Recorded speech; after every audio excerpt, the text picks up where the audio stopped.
చెప్తున్నారంటే వీరభద్రప్ప చిన్నబసప్ప ఆ స్టోరీలో కన్యకి వివాహం చేయాలని చెప్పేసి బాబా గారు మంచి నక్షత్రం చూడాలి, అది చూడాలి, ఇది చూడాలని చెప్పేసి అన్నారు. కాబట్టి మనం ఎన్ని కూడా చూడాలి, అది మనకి ఒక రూలు అన్నట్టు మాట్లాడుతున్నారు. అలా చరిత్రలు అలా ఉంది కాబట్టి బాబా గారు చెప్పారు కాబట్టి అది మనం ఫాలో అవ్వాలి. అలాగే మంచి ఎన్ని చూడాలి, మనం గోత్రాలు ఎన్ని చూడాలి. సమాధి మందిర ఇనాగ్రేషన్, సమాధి మందిర శంకుస్థాపన జరిగేటప్పుడు వీరందరూ వచ్చి బాబా శంకుస్థాపన చేయదలుచుకున్నాం, దానికి ఇక్కడ వాడా కట్టుకొని అక్కడ మేము ఒక మురళీధర ఆలయాన్ని పెట్టుకోవాలనుకున్నాం, ఇప్పుడు చేసుకోమంటారు. మంచి ముహూర్తం చెప్పండి అని. ముహూర్తం నీ మొహం మంచి సంకల్పన కలిగిందో ముహూర్తం చేసేయండి రా ఇప్పుడు అన్నాడు. అప్పుడు గండికి పోతున్నాడు, లిటర్కి పోతున్నాడు. మంచి ముహూర్తం చేసేయండి అన్నాడు. అలా టెంకాయ గుర్తు చర్చించాడు, టెంకాయ గుర్తు లిటర్కి వెళ్ళిపోయాడు. అదే ముహూర్తం. ఇప్పుడు సమాధి మందిరానికి శంకుస్థాపన అలా జరిగింది. ఆయన అన్న మాటే ఉంది, ముహూర్తమాన్ని మొహమా, మంచి సంకల్పం కలిగిన క్షణమే మంచి ముహూర్తం చేసుకున్నాడు. తర్వాత ఇంకొకరితో ఈ జాతక చక్రాలు ఎవరో తొంగలో దుక్కున్నాడు. దాని సంగతి ఏమంటాం? అవి డైరెక్ట్ గా మాట్లాడితే ఇవి రికార్డ్ చేసుకున్నటువంటి ఇవి. ఈ చిన్నబసప్ప లాంటి స్టోరీస్ ఏంటంటే ఎక్కడెక్కడి నుంచో తర్వాత వాళ్ళు రాసుకుంటూ వచ్చినటువంటి బాబా అలా అంత స్టోరీస్ చెప్పే అవకాశం లేదు. ఆయన స్టోరీస్ ఎలా చెప్తాడనే విషయం కపట డైరీలో ఉంది. ఒకదానికి పొంతన ఉండదు. కంటిన్యూస్ గా ఒక స్టోరీ కూడా కంటిన్యూ కదా అని చెప్తే, అదే అంత కోహరెంట్ గా ఒక స్టోరీ నెరేట్ చేయడం. కాబట్టి ఎక్కువ అవకాశాలు దీనికే ఉన్నాయి. అసలు సాముద్రికుడు వచ్చి ఏం చెప్పాడు చూసినప్పుడు, ఈ మొహం వాళ్ళ వాసాలను లెక్కబెట్టడానికి వస్తాడు అన్నాడు. పైకి చూపించడం. మరి ఇన్ని సంఘటనలో కూడాను ఆయన జ్యోతిష్యాన్ని కానీ ముహూర్తాలను కానీ ఆయన తప్పనే చెప్పాడు, తెలుసుకుంటూ వచ్చాడు. కాబట్టి వీటన్నిటి ఇన్ని ఆధారాల దృష్ట్యా అది బాబా చెప్పకపోయేదానికి అవకాశం ఉంది అని చెప్పచ్చు. ఆయన అచ్చు ముస్లిం లాగా ఉండేవాడు. ఆయన వ్యవహారం కానీ చేసే మాట కానీ పెద్దగా ఆయన సన్నిహిత ఉన్నటువంటి భక్తులు కూడా ముస్లింగానే భావించారు. ఆయన జాతకాలు జ్యోతిష్ శాస్త్రంగా మాట్లాడే కోసం లేదు. వీళ్ళకందరికీ కూడా నేను చెప్పాలంటే ఇప్పుడు కూడాను ఇటువంటి వాటి గురించి చెప్పినప్పుడు వాస్తు జ్యోతిషం అన్నప్పుడు అవి రైతో కాదో అవి మాకొద్దు.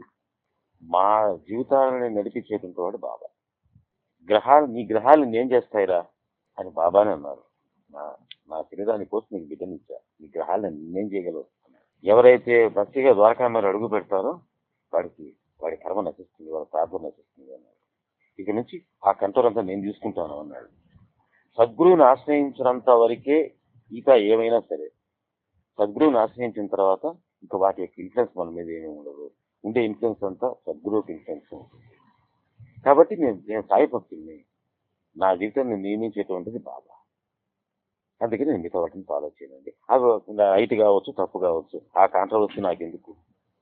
మీకు ఇంకా అంతగా సద్గురువుని మీరు శరణాగతి పొందలేదంటారా, మీరు చేసుకోండి, తప్పేంటి. దాని జీవన మతం ఆలోచన. అంతేగాని మనం ఎందుకు ఉపయోగం ఏమిటి దానివల్ల? మన యొక్క గమ్యం ఏమిటి? బాబా పట్ల అవగాహన పెంచడం. మనం ఆ గిట్టుతో కానీ మనగా నిలబడగలిగితే, అసలు నిజంగా చెప్పండి, నిజమైన ఆర్గ్యుమెంట్ ఏమిటంటే నీ ఆచరణలో చూపగలిగితే. మామూలుగా మనం ఏం చేస్తుంటామంటే ఈ మనంతా ఏం లేదు, మేమంతా సాయిపదం, మా గురువు గారు ఈ వాస్తు ఒప్పుకోడు, జాతకాలు ఒప్పుకోడు, ఈ తంతులు గింపులంతా ఏం లేదు, మేమంతా ఏం చేయమండి, మీరంతా ఏం చేయబాకండి, మీరు ఆ ఫోటోలు తీసేయండి, మీరు ఇది తీసేయండి, అవి తీసేయండి అని చెప్పి ఇళ్ళకి పోయి సత్సంగాలు చేస్తాం. మన ఇంట్లో మాత్రం అన్నీ ఉంటాయి. మనం మాత్రం గౌరీ వ్రతాలు చేస్తాము, వరలక్ష్మి వ్రతాలు చేస్తాము, వినాయకుడు పూజలు పెట్టుకుంటాము, పదినాలు పెడతాము. ఏంటంటే నా భార్య చాలా ఇష్టం ఉందండి. అప్పుడు నీ మాట విలువ లేదు.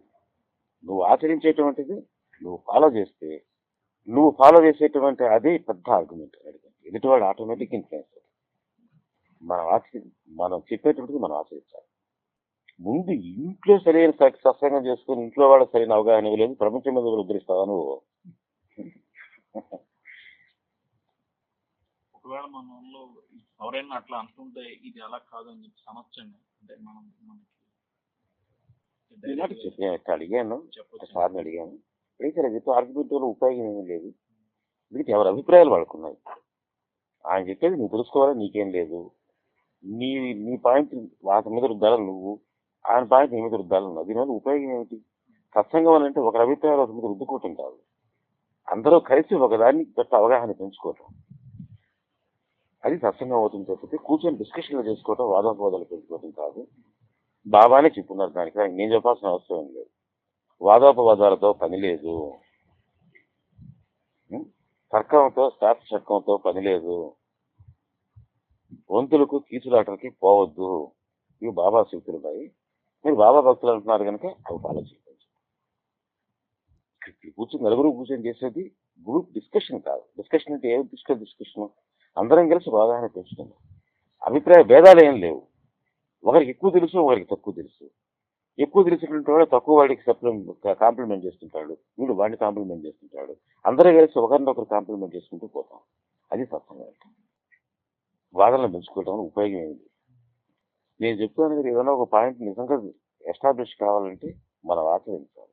ఈ ఆచరణలో నుంచి వచ్చేటువంటి బలం, శక్తి ఉన్నది, అది 1000 వాదనలకి పుట్టిన మించింది. అది ఎదుటివాడు సామాన్యకి ఉంటుంది. ఎందుకు చేస్తుంటాడంటే భయానికి. మళ్ళీ చెప్తున్నాను కదా, మళ్ళీ భయానికి. ఈ జ్యోతిషాలు, ఈ వాస్తులు అంతా ఏంటంటే భయం.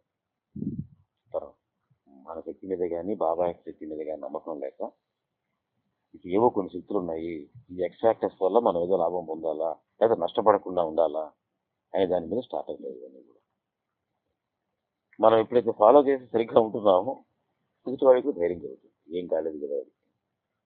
నేను వెంకటగిరిలోనూ అక్కడ ఉండేటప్పుడు నాకు చాలా చీప్లు దొరికేవి ఇల్లు, పెద్ద ప్యాలెస్లు దొరికేవి, మహా గట్ చీప్లు.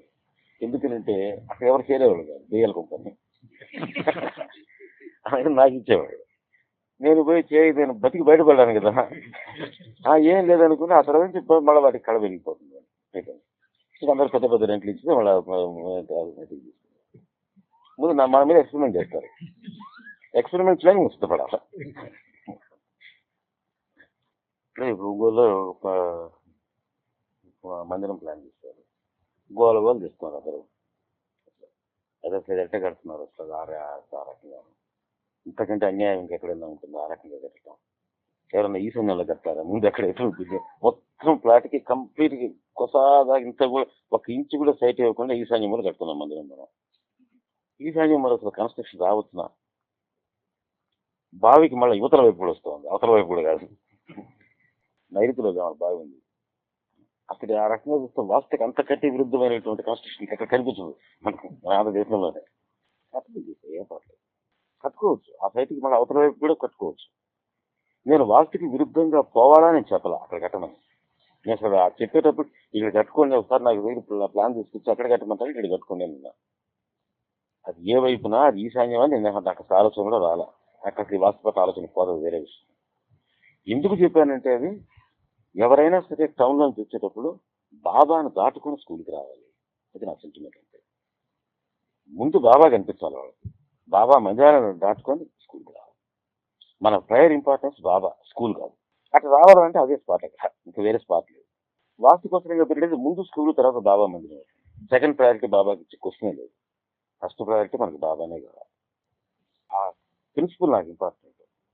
స్కూల్ రాని ఇంకోటి రాకపోయినా మనకి అందుకోసం చెప్పాడు.